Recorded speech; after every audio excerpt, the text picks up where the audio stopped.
Here we have the graph of a polynomial function that we will call f at x, and we are asked to solve the inequality first where f at x is greater than 0, and again we are looking for where the y values are greater than 0. Remember, y and f at x are essentially interchangeable, I mean the same thing.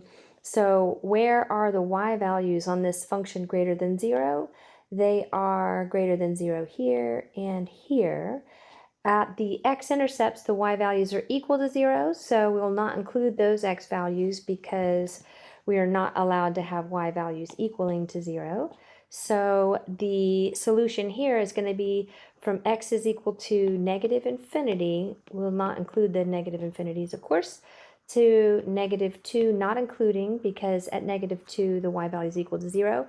Then we skip over this entire interval here where the y values are negative, and then we're going to pick back up at x is equal to 0 to x is equal to 1, and those y values are positive in that region.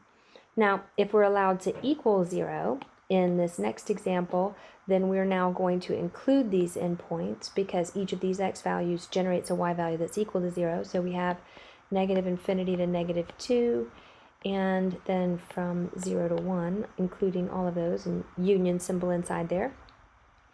Now, for the y values that are less than 0, this is where we're going to look at these ordered pairs, because these ordered pairs have y coordinates that are less than 0. Again, we're not going to include the endpoints here because those y values are equal to 0, so we are starting at negative 2, not including, going to 0, and then from 1 to positive infinity. Again, these are the x values at which we have negative y values, and then again we'll be able to include the y is equal to 0 values here in this next inequality, so we'll simply include those x values who generate or y values that are equal to 0.